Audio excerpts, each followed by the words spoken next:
અમદાવાદમાં ગઈકાલથી શરૂ થયેલા ઇન્ટરનેશનલ કાઇટ ફેસ્ટિવલને 6 દિવસ સુધી લંબાવવા માટેનો નિર્ણય લેવામાં આવ્યો છે.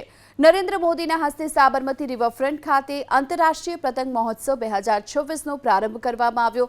મહોત્સવને બહોળા પ્રતિસાદને ધ્યાનમાં રાખી આંતરરાષ્ટ્રીય પતંગ મહોત્સવ 2026ને 17 જાન્યુઆરી સુધી લંબાવવાનો નિર્ણય કરાયો છે. આથી હવે 17 જાન્યુઆરી સુધી લોકો પતંગોત્સવની મજા માણી શકશે. આ વખતના આંતરરાષ્ટ્રીય પતંગ મહોત્સવનું સૌથી મોટું આકર્ષણ છે હેરિટેજ થીમ. દર વર્ષે પરંપરાગત રીતે યોજાતા મહોત્સવમાં આ વખતે હેરિટેજની થીમના કારણે આધુનિકતાની સાથોસાથ અમદાવાદની સંસ્કૃતિ અને વિરાસતનો સંગમ પણ જોવા મળશે.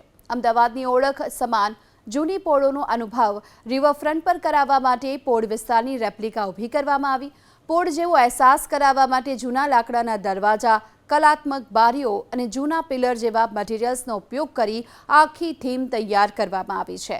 હેરિટેજ અને કાઇટ મ્યુઝિયમ એક્સપિરિયન્સ ઝોનની મુલાકાત સવારના 9 વાગ્યાથી લઈ બપોરના 3 વાગ્યા સુધી નિઃશુલ્ક રહેશે અને બપોરના 3 વાગ્યા બાદ મુલાકાત માટે પ્રતિ વ્યક્તિ 50 રૂપિયાની ફી નિર્ધારિત કરવામાં આવી, જેમાં સાંજે 7 વાગ્યાથી યોજાનાર વિશેષ સાંસ્કૃતિક કાર્યક્રમો પણ માણી શકાશે.